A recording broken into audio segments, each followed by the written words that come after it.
let's get kicked off. To start, I want to introduce myself. My name is Brian Matthews. I'm the head of services strategy and development at CDW Canada for modern workspace, cloud, AI, data, and ServiceNow. So lots of different hats, like I'm sure many people on this call all wear. We are really excited today to have Curtis join our webinar series, and I'll let Curtis introduce himself in a sec. But we've been working very hard to build capabilities, to add incremental resources, to add talent to the CDW Canada team, to leverage our global organization that has collaboration and contact center skill sets all over the world to really increase our capabilities so that we can better serve our clients in this really important area. So we've had a number of really successful projects with some flagship customers over the last couple of years that we feel have a lot more of a broad applicability to many customers in the contact center space. So with that, I'm really excited to have an engaging conversation. Feel free to throw any questions in the chat. One of my duties will be to, keep an eye on the chat as Curtis is going through the presentation. And, if we go different directions, if there's other questions, if you'd like to have a dedicated conversation, obviously, we're happy to meet with you and your teams at any time. So with that, Curtis, I'll pass it over to you and let's get the party started.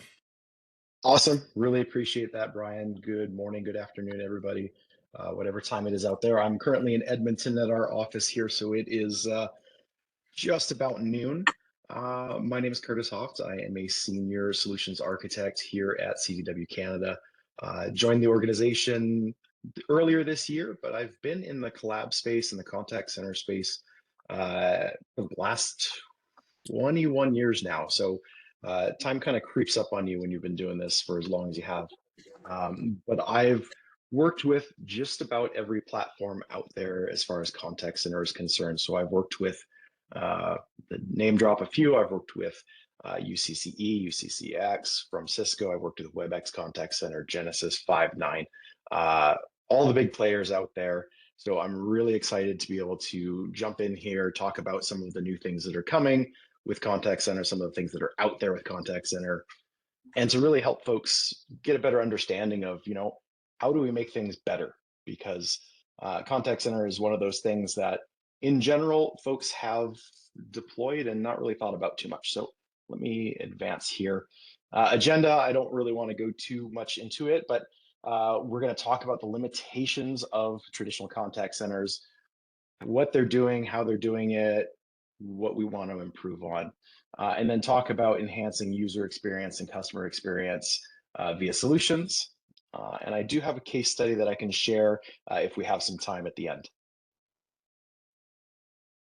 So let's talk about where legacy contact centers fall short. So kind of to help transition, I'll let you know a little bit about me. I'm a bit of a movie buff, specifically with sci-fi. Those of you who know me know that I'll throw out quotes all the time. But for the purpose of this webinar, I'll bring you back to 1991. So 1991, we had Bill and Ted's Bogus Journey. Bill and Ted are, out there in the middle of the desert. They're at the Vasquez Rocks, which is this spot in Southern California. It's really scenic. You would recognize it if you saw it on the screen, but they've got these angled rocks that kind of point towards the sky. And Bill and Ted get murdered by robot versions of themselves from the future. Yes, sci-fi, sorry. But those robot versions of them throw them off the rocks and they fall to their death. After they die, they're going to the afterlife, right? So they're falling. And I promise this is relevant. They're falling and they're falling and they're falling in this deep, deep, deep hole. And they're just screaming. They have no idea what's going on. They're just falling. And what ends up happening is they get bored and they start playing 20 questions because there's nothing else to do. They're falling. They've been falling for 45, 50 seconds. No sign of what's up, what's down. So they get bored. They start playing 20 questions. They start messing around. And really, this is analogous to contact center, right? Don't you think? Like, you call in, you have a mission, you need to do something, you need to get something done. So you place a phone call to an organization, to whomever it may be, and you need to change a flight, you need to schedule something, you need to make an appointment. So you call in, you wait on hold for a bit, you wait on hold for a little bit longer. You're told that your call is important, you hear the horrible hold music, and then nothing really happens, right? You're just kind of stuck in that waiting pattern. And it brings me to a recent experience. So I did say I'm out here in Edmonton right now. I had to change my flight because I was doing the webinar, and my thought process was I'd be able to kind of sneak it in before I fly home, and that didn't work. So I needed to make a change to my flight. But because I was in Vancouver before I was here, it's a multi-point flight, the website wouldn't let me make that change. So I went on their booking site for AC. They said, nope, you can't do that because it's multi-city and you're checked in. So I'm stuck. Okay. I place a phone call to their help desk. And what am I greeted with? Well, your call is super important to us. Hold times are going to be longer than expected.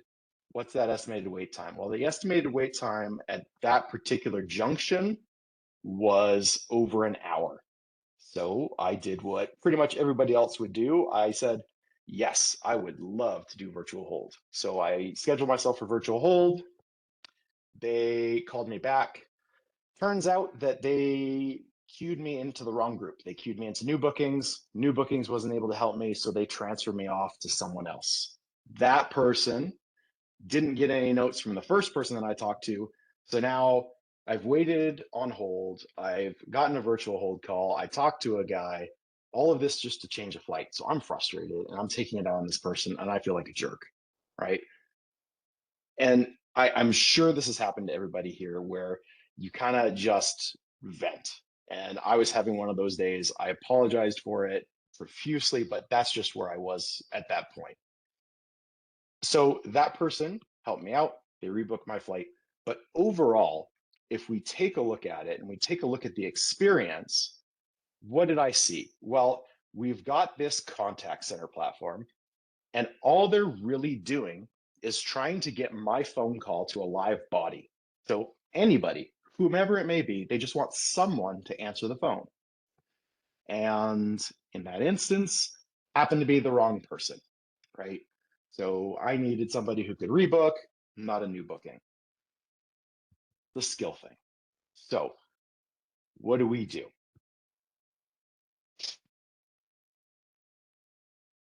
What's the reason that it's like this? Well, the reason that it's like this is because the management focus is on things like average speed of answer, average wait time, average hold time, abandonment rates, uh, all of these different metrics that have been designed to define how to know that it's successful, that things are working well, that things are operationally okay when it may not be. And in this instance, if I've got an hour wait time, things aren't good. And my experience as a customer, that wasn't good either. So realistically, I'd say we kind of dropped the ball altogether. So what do we want to talk about here? What do we want to look like? As a customer facing organization, I feel like they dropped the ball. For me as a customer, I'm frustrated. I'm taking it out on the agent. For the agent, they're frustrated. Sorry, the second agent, they're frustrated because number one, I'm taking it out on them.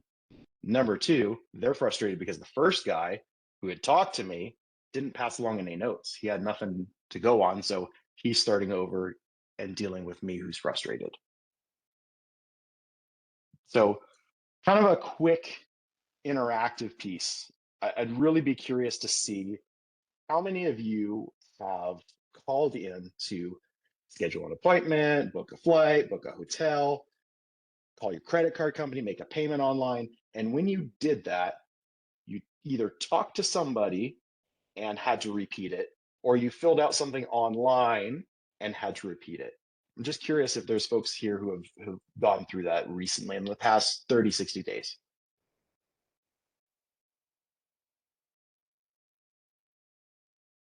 And then I assume that, Brian, you've gone through this as well, assuming you're not still lingering on the Bill and Ted thing, wondering if a tank is a mineral or not.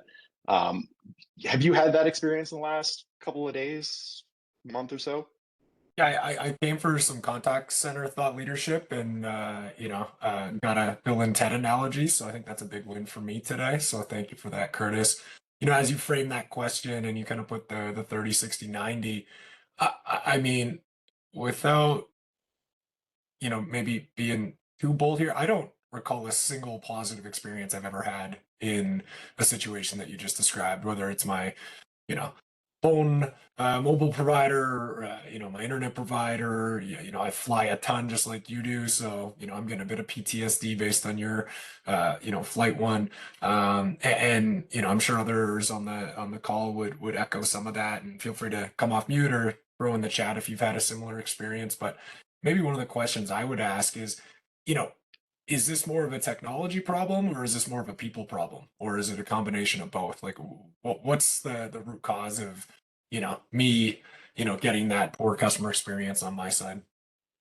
I honestly, Brian, I think it's a little bit of both. I feel like when it comes to contact center, a lot of folks try to solve people problems via technology. So we're going to throw these things in. We're going to try to handle the fact that we can't staff this thing appropriately with technology. And you end up with the pitfalls, which is the experience that I had, the experience that a lot of you have probably had, maybe not recently, but you've definitely had it at some point in time. And don't get me wrong, because I've worked with other airlines, and my point here isn't to disparage a particular airline. I've worked with airlines where I call in and I haven't dealt with them in 10 years. And based on my phone number, I'm greeted with my name immediately. It's just amazing what you can do out there. So, what do we want to look at here? We want to look at some of the common pain points out there, right? The repetitive experiences. So, having to repeat yourself, either talking to AI, chatting online, sending an email, talking to one agent, getting transferred to another. And you have that experience and you have to repeat yourself, it's frustrating. It ends up diminishing that experience for you. So, and then you have the next step, which is the agents. So, those agents, I guarantee you, they didn't start out jaded. They started out really genuinely wanting to help people. And after, days, weeks, months of receiving that frustrated person, hi, me, um, it just taints their perspective. And then their presentation of your organization is diminished.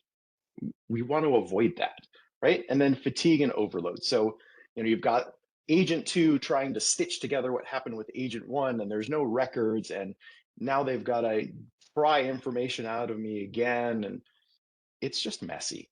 And it doesn't need to be. We're way too far advanced at this particular juncture to be still dealing with this piecemeal experience that just frustrates everyone. So, how do we fix it? Well, we want to start by figuring out what's wrong. We need to find out what the pain points are, okay? My pain points, if I were that airline, would be, my average wait time, that's way too long. An hour is outrageously long, okay? We need to fix that. How do we fix that? Use cases. So we want to figure out if we can use AI or if we can use transformational effects like Omni channel in order to kind of bridge the gap where we still aren't hiring a person, but we're still able to facilitate those customer inquiries. We'll gather a baseline. So we'll pull reports for the last rolling calendar year. And we'll figure out if there are trends, if there are times of year or times of day or times of the month where there's spikes, because spikes are something that are harder to deal with, but still very doable now. In legacy contact center, very, very difficult to deal with spikes. There's almost nothing you could do other than call people in. We'll figure out what our objectives are. So if we know that we have this hour average wait time, our primary objective should be to fix that. Now, I put in magic wand because one of the questions that I tend to ask folks is, if I had a magic wand and I could say, money's not an object, okay?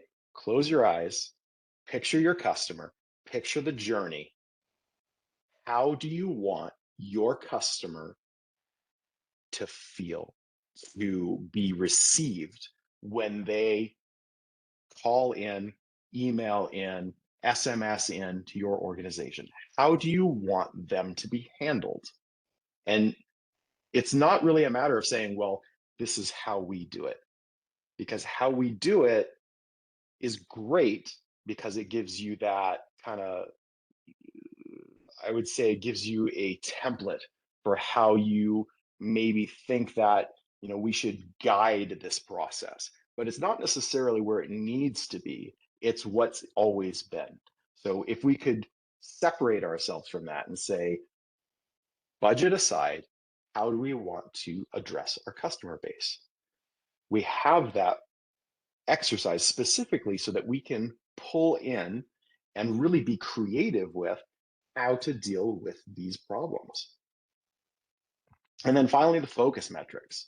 So we want to know, once we've done everything, once we've gone through this process of discovery, once we've gone through this deployment, what are our measures of success? Because it's just as important to continue this as a cycle as it is to do it as a one-time deployment, right? You never want to stop. Anything having to do with customer experience, anything having to do with tech, realistically, you should consistently be reviewing and going through this cycle of figuring out if there's pain, figuring out how we can improve it, gathering the baseline, gathering objectives, and figuring out how we know we've done a good job. Currently, we're doing that, with CSAT scores. We can do that with NPS. But if we do a deep dive of that, I'm going to stick with the airline for now. If we do a deep dive of that airline, okay, current state right now, let's set a baseline and say, when I call in, I can press 1 for a new reservation, 2 to change a reservation, 3 for lost or missing baggage, right? When I press option 2, what happens inside of contact center? Contact center is either going to use my ANI, so my phone number, to dip into their CRM and pull up any information about me, or they're going to ask me to manually input something, and then they're going to pass it off to an agent. That's pretty much the logic. There's not a whole lot going on for the most part. Some folks are more advanced, but for the most part, it's either grab that ANI, grab that dip information, and pass it along to a human being. First thing we want to look at, first option we can look at is omni-channel. So rather than just saying, hey, we're going to have people just call in, we're going to open it up. And we're going to say, instead of just having a phone call, instead of just having an 800 number and trying to pass it to my contact center, which may or may not be staffed appropriately, let's allow them to send an email. We can create queues for email. Let's allow them to use SMS or RCS now, as it is, to send a text message to do some of these features and functions that we may want them to be able to handle. So simple things like bookings or, hey, I just want to confirm that I'm still on for next week. Very simple tasks that we can say, I'm going to allow that person to SMS, RCS, email in, send all of that into a queue that people can handle. So it's taking that burden and that stress off of that high level contact center voice queue. What does it do? Well, number one, I know that my issue is now being tracked because I've received something back from the organization, right? I sent in my email. I said, hey, I need to change my flight for next week. Someone's going to contact me back. I get that response. Hey, we received your message. We're going to call you in 48 hours. Perfect. Now I can relax, no stress, right? That satisfaction just went right through the roof. Productivity. Well, now that you know that my issue wasn't as vital as some of the other folks that are on the phone, your agents are more free to handle some of the more urgent issues and get them out of the way. So those folks who had, a flight canceled or need to rebook urgently for whatever reason, we have that productivity increase for those folks who are there working, because now I'm able to schedule and kind of push through those email communiques when there's less going on, when you have more of a lull in the business. And that leads to a greater overall operational efficiency, right? When there's slow periods, we're going to push in those omni-channel events. We're going to kind of filter them in. We're not going to try to force it when you've got your wait time is high. We know that we can stagger that kind of stuff in so that we keep our overall production levels and our operational levels flat. And that again leads to adapting to a customer preference, right? There was a study by Forbes, or an article by Forbes recently that I read, that said that over 65% of people, myself included, would prefer to handle things via a stealth help, sending it in and forgetting about it. Hey Curtis, just on the omni-channel piece, do Mhm. you see that as uh, a universal solution for organizations in all verticals of all sizes, or do you see scenarios where maybe omni-channel isn't necessary for certain clients? What's your take on that? Um, I think for omni-channel, it works with most verticals when you're talking about things that aren't mission critical. For anything that's more of a critical nature, or where there's regulatory or compliance um, oversight, I find that omni-channel becomes a little less viable. For example, if you're talking about healthcare, you're not really going to want to be emailing health records back and forth, or asking about, hey, what are the results from my PSA test last week. We don't really want to be doing that via omni-channel, but for general inquiries, for, hey, I'm looking at your product, it looks really interesting. Could you have someone give me a call? Or, hey, I bought this thing last week and it broke. Could I get a replacement? Like those kind of scenarios where it's a little bit easier, a little bit lower level. It's kind of like the low hanging fruit, right? We're not trying to eat the elephant in one bite. We're trying to cut off little pieces of it and make it more digestible. Awesome. Thank you. Sure. So omni-channel is number one. We would look at that. We would table that as option A. Option B. Uh, I'm going to talk about AI. I have to talk about AI. Everybody's talking about AI. We're going to talk about virtual agent. So, virtual agent, if you think a little bit less Cylon toaster and a little bit more Terminator Caprica 6 kind of thing, we're talking about a realistic human sounding voice on an agent front end that can be put at the top of an IVR. So, what does that look like? So instead of me calling into the airline, waiting on hold, finally getting to a human being and moving along, it would be call into the airline. They recognize me. Hey, you have a flight coming up on Thursday. Are you calling about that? And just starting there, I'm wowed, right? It's not an expectation. I've seen this before and it blew my mind the first time it happened. From a customer experience perspective, it's phenomenal. Now, what are we doing with this AI agent? So, there's a couple of things we can do with this. And really, the sky's the limit. But realistically, do we want to have the AI agent handle that low hanging fruit again off of the voice queue? Or do we want to have them handle more advanced things? And that's kind of where we're going to differentiate here. Do we want to have it just do things like scheduling? Hey, I need to schedule a doctor's appointment for Thursday at 2 p.m.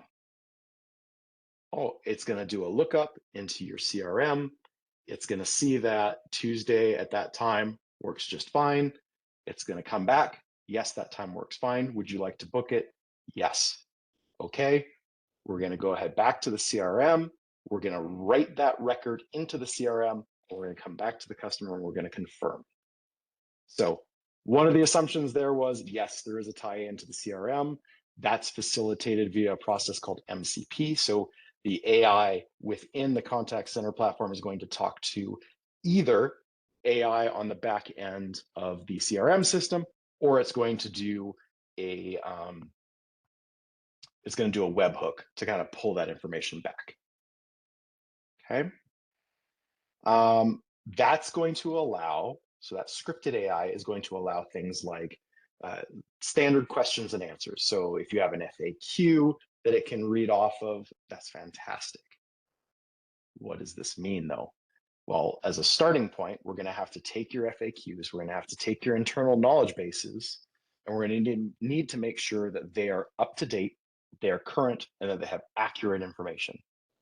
Because we're going to take that full knowledge base, whether that be a SharePoint site, or that's a PDF file, or that's a link to an internal website, we're going to grab that and we're going to feed it to that AI.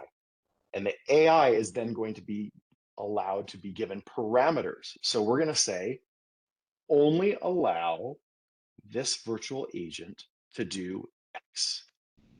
We don't want to say, hey, let's have an agent, let it do whatever it wants to do, because we're going to get into a lot of trouble. So we're going to say, within your parameters are the ability to schedule new appointments, confirm appointments, change appointments, cancel appointments.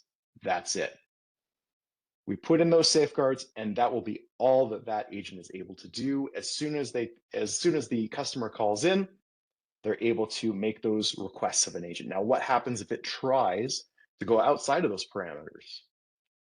Well, the AI is going to say, no, you can't do that. I am scripted. I am only allowed to do this.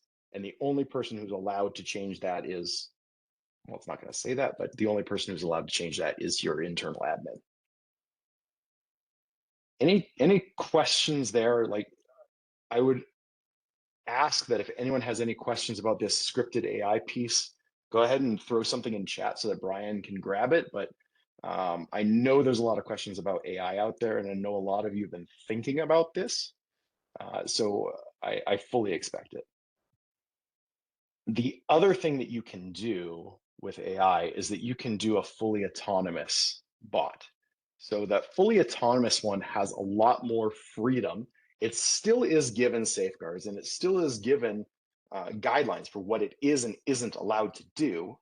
And it still is able to pull from those internal FAQs and repositories, but it feels more realistic. It's more like having a conversation. Right? And the final piece here that I just want to highlight is that as we're growing, as we're going more multinational, these virtual agents do have 6 languages, on the Cisco platform at least, 6 languages that are fully supported, with 50 languages in beta. So that virtual agent can communicate via omnichannel or voice to your customers in that number of languages.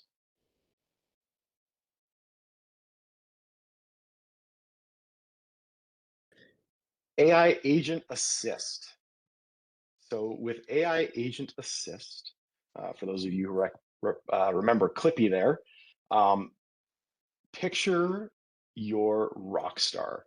You've got a person on your team in your contact center group who is an absolute all-star. You want everybody to be like Mike. But not everybody can be Mike, because Mike's amazing. So what do we do? Well, same thing we did with that first virtual agent that lived in the IVR, except we're going to give it to the agents themselves. So I can sit there as an agent, and if I don't really know, excuse me, if I don't really know your business or how things flow, or maybe I'm just kind of new, we have the ability to have this AI agent sit there and feed me information based off of the conversation that's happening. So I'm talking to a customer, they ask about a policy I don't really know. The agent assist can actually pop me a link and say, hey, you might want to mention this. You might want to mention that on Thursdays at 3 p.m., everybody goes bowling. So we can't do that. Now, suddenly, me as an agent am more empowered. I'm able to be a lot more productive. I'm able to, spend my energy being that front end, being that conduit to your customers that you really need them to be. All this comes together and means that I am able to perform better. I am able to really focus on what's most important, which is that customer experience. This whole thing, everything with AI Assist is all about better outcomes for both the management, the leaders, and the customers. Curtis, Mhm. the adoption of AI tools across the board, you know, brings up a lot of emotions and adoption challenges, and there's lots of headlines. If we zoom into the contact center and more specifically with agent assistant, how do you see the agents adopting those tools? Do you see some of the same barriers that are preventing adoption, the same emotions, or does it just become so obvious to the agents that this is a great tool to help them, do their job and, resolve those calls that come in? I think it's a mixed bag. I think that contact center agents specifically are scared right now and they hear things like AI and they think it's coming for their jobs. And the reality is AI is good, but a person is still better. Um, AI Agent Assist is really designed to help folks be more productive, to be more confident, and to augment their ability to perform. Now, the virtual agent, the virtual agent can do some of the agent's workload. It will probably shave off, if the estimates that I've seen are accurate, somewhere between 20 and 45% of the calls off the top of any IVR would be handled and from inception to completion by an AI agent. Now that sounds scary, right? Does that mean that we need to lay off and get rid of all these people? And the answer to that is no. It's kind of a it's an interesting nuance. With contact center, you find that there's somewhere around a 30% attrition rate. So folks will naturally fall off.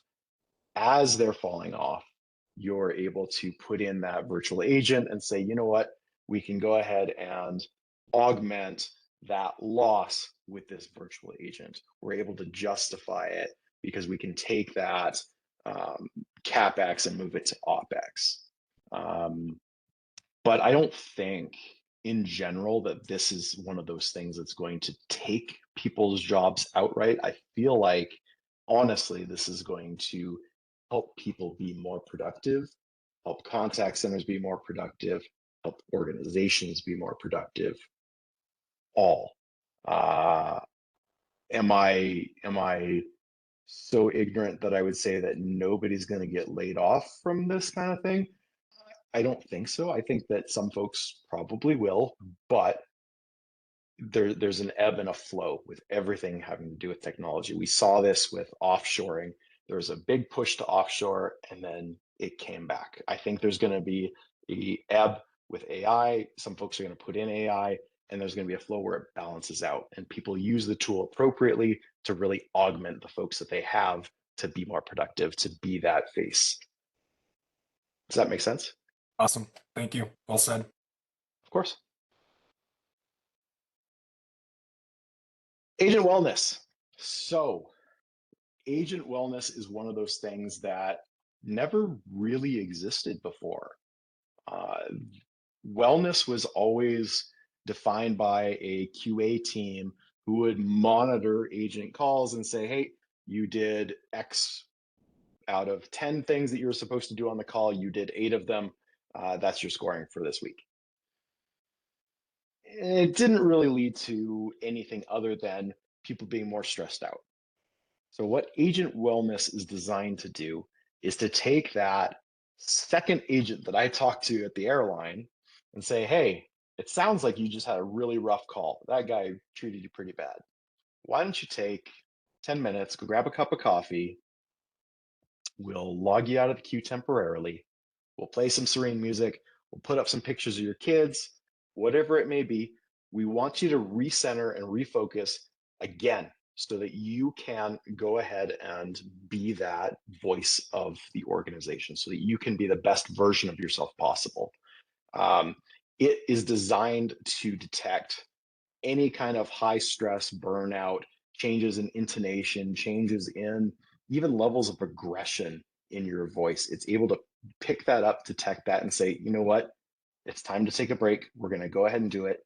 We're going to notify your supervisor that we're doing it so that you're able to not get yourself into a bad situation.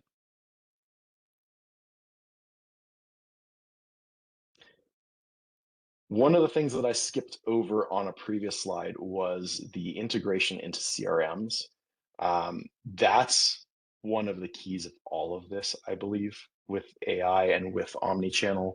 We need to make sure that whatever CRM platform you're leveraging, folks have access to it so that we're able to pull those customer records, so that we're able to, again, make sure that we've got the right person with the right information at the right time so that those customers are able to be served appropriately. So, use cases for AI, use cases for omnichannel, use cases for change. CRM integrations I just mentioned. We want to make sure that if you're using Salesforce, you're using ServiceNow, you're using Freshdesk, whatever it may be, that you have the ability and your agents have the ability to access that data, whether they live in Freshdesk, live in ServiceNow, live in Salesforce, or whether you live in contact center and pop that data. It's really a matter of what kind of flavor and what kind of agent experience you prefer. Some folks like for agents to live inside of the CRM. Some folks like the CRM data to just be accessible. And some people don't like the integration at all. They just like the tie-in to exist. So either way, we can go ahead and facilitate that. Call drops and call transfer summary. So as mentioned, AI is able to speak and recognize somewhere between 50 and actually 100 languages total. We're able to grab information about a call. We're able to transcribe that information, and then we're able to do something with that information. So, example, I call in and I'm talking to Brian at the contact center. Something happens, and I drop my cell phone and it hangs up the call. I call back in and I get someone else. What happens? Well, right now, if Brian didn't put any notes in the system, I get to start all over.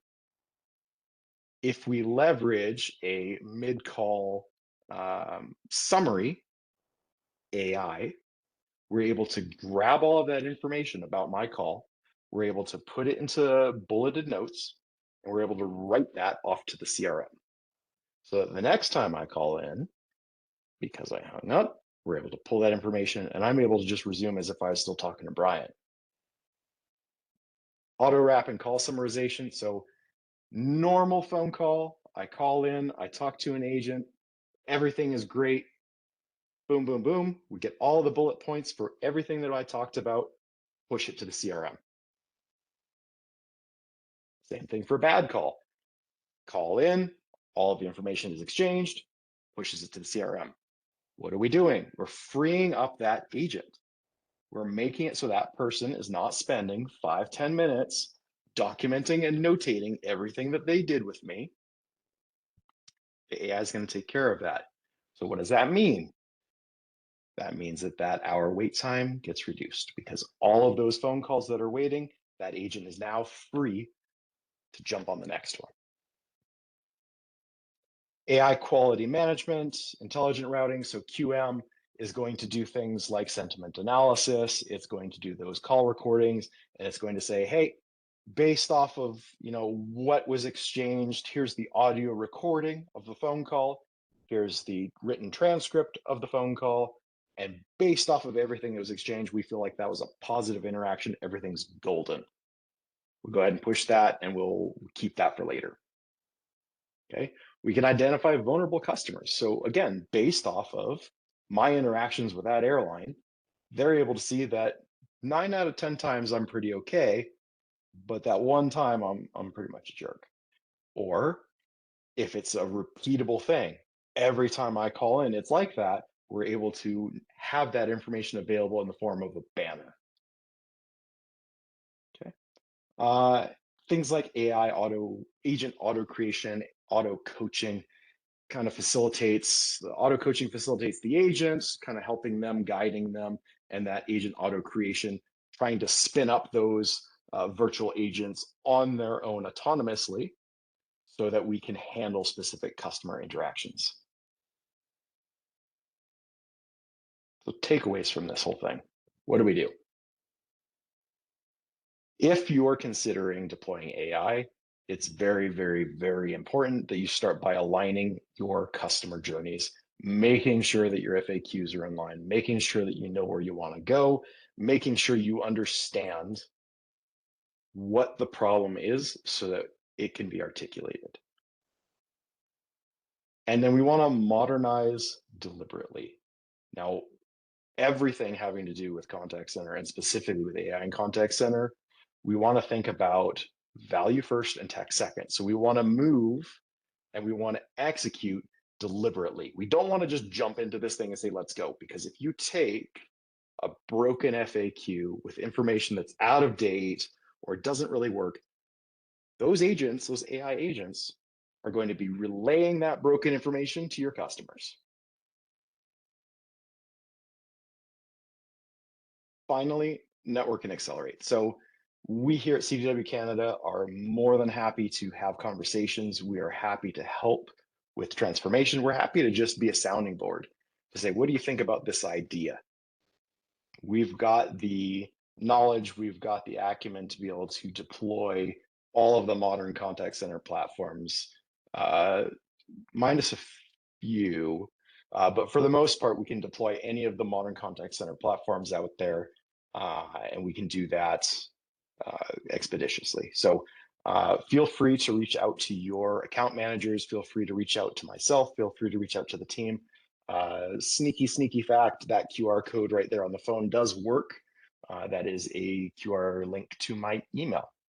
And, I thought I'd leave you with a thought from Dario, the founder and CEO of Anthropic. And he said, in a chaotic system, small errors compound exponentially over time, so that even an enormous increase in computing power leads only to a small improvement.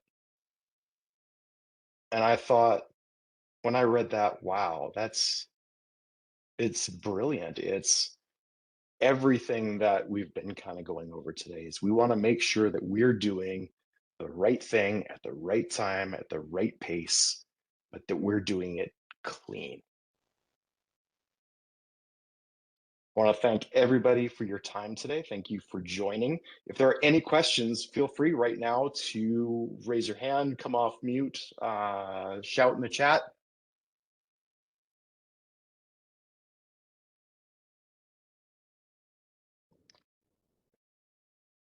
Yeah, Curtis, I had one, and you know maybe I'm the only one with questions today, which is okay. But um,